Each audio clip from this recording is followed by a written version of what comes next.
That stuff stinks. Welcome back to the channel, everybody. We are on part 3 of this club car Carryall revival, saving. And today we're going to get started on the fuel system. I've got to get that tank out of there, get that old fuel pump off of there, get that tank out of there. The tank needs to be cleaned and flushed. And I've got parts on order. The vent, the sending unit, and some fuel line. And eventually we'll probably pull that carb apart and clean it. Probably put a kit in it, but for now I've got to get that tank viable so we get this thing closer to running on its own full time.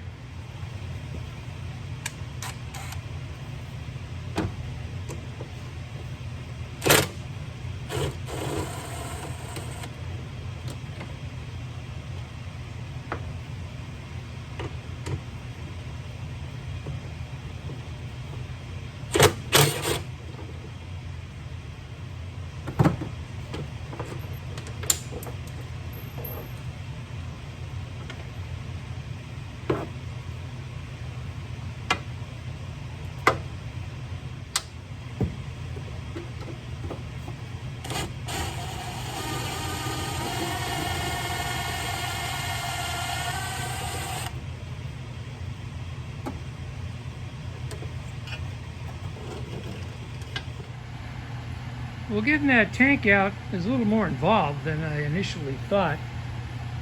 I had to pull the top off so I can pull the seat back off so I can lift that tank out.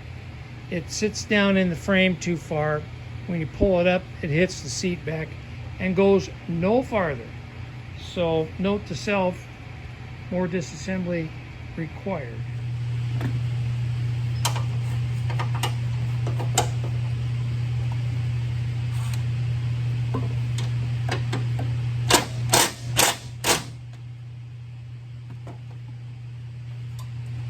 The nut to fall down into the abyss. Looks like I'm gonna have to get the torch out and do some aluminum weld repair. That ought to be fun.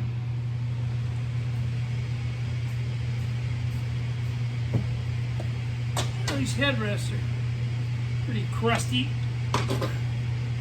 Especially I might get ambitious and get some upholstery and fix that.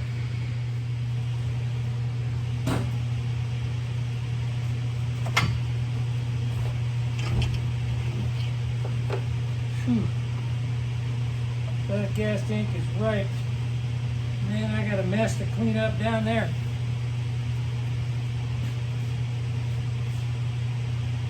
Yeah.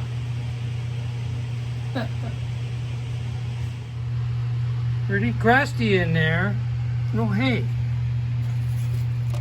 Hey. Look at that. And it's a Craftsman. Nice.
while I'm waiting for my fuel tank parts to arrive, I thought I'd do some other maintenance. I'm going to check the valve lash here. Book calls for 5 thousandths on both the intake and the exhaust, and we're right on the money.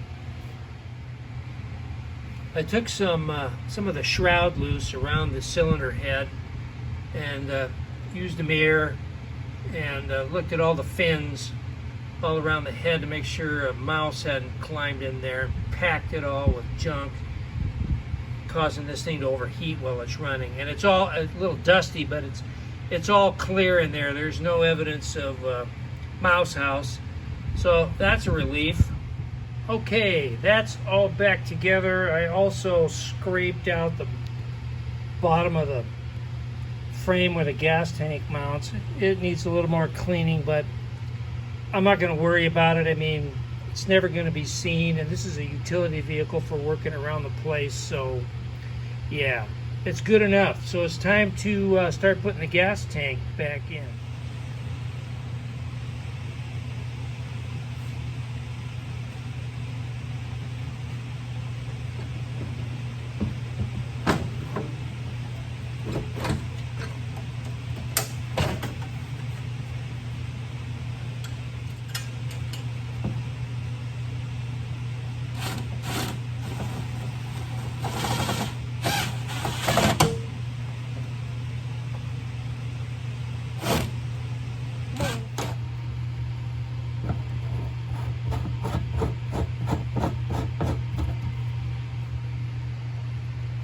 So I can't put the vent in yet because the grommet for the opening isn't here yet. It's supposed to be here later today.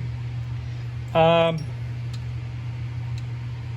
fuel pickup tube, the one I ordered, comes with a fuel shutoff. However, this is inset, and when I start to screw this in, that fuel shutoff assembly is going to hit right here. So I don't think that's going to work. I may have to send that back and get something else. I also discovered that the sending unit for the fuel gauge is 85 bucks. So I'm not buying one of those. I'm just going to blank that opening off. As far as the carburetor goes, I think I'm going to go ahead and pull that off, pull the bowl off, inspect it, run some carb cleaner through it. Considering the inside of that gas tank was so nasty, I would imagine this is pretty crapped up inside also. I'm going to do that off camera because you just saw me do a lot of carburetor work on the latest scrap acquisition not long ago. So, and there's so much carburetor stuff on YouTube. Just go watch Musty One. So I'll just do that off camera to save the length of this video and share the results with you after it's done. Yeah, I'm glad I pulled that carb apart. It's a real mess. This is going to take a while.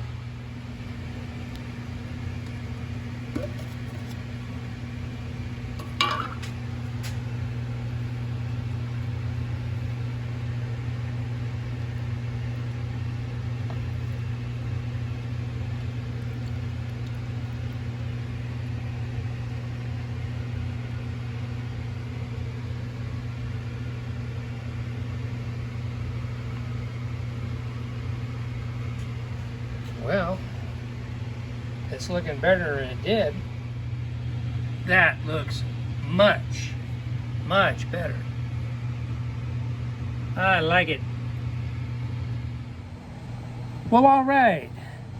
Made good progress on this project. I'm not as far along as I'd hoped to be today. A couple of the items I need to finish off that fuel tank were supposed to be delivered today, and for whatever reason, they didn't make it. It's fine. It's the world we live in today. Supply chain and all of that. But, you know, the gas tank is clean. That was the biggest part of that job. That it was just all gacked up really bad. And I got that carburetor stripped down and cleaned out. Hopefully, I won't have to put a kit in it. We'll just have to see. But yeah, we made good progress today. So I am going to stop this one right here. We'll pick up on it again in the next few days. I've got to do the lube and the gearboxes, check the front wheel bearings, hopefully get this gas tank buttoned up, hooked up to the carburetor. I've got to get a battery. I can use the jumper pack for now, but I got to get a battery in it, and then put it all back together, and then we'll take it for a drive. And maybe I'll go next door to my buddy Arnie's place. You know, he's got an easy-go Carryall. This is a club car Carryall. Maybe we'll have a race. Anyway, thanks for watching and sticking with me on this project. I'm doing an experiment on video length. I think I mentioned this a few videos back. When I get up around 15-20 minutes, my views on my analytics just nosedive. So I've been trying to shorten these things up and do more videos, but less length. We'll see what the analytics show me. I realize it's not just all video length, it has to do with the content itself. Maybe not a whole lot of people out there interested in resurrecting a club car Carryall, you know. They're interested in rat rods, hot rods, tractors, all that good stuff, which is fine. I mean, if you don't like the content, you don't like the content, you don't watch. That's perfectly acceptable. That's just the way it works. So, but enough about that. So if you're wondering why my videos are running 9 to 12 minutes, that's why. I'm playing around with it just to see what the response is. So with that, we'll say so long for now, and have a good rest of your day. We'll see you on the next one. Bye now.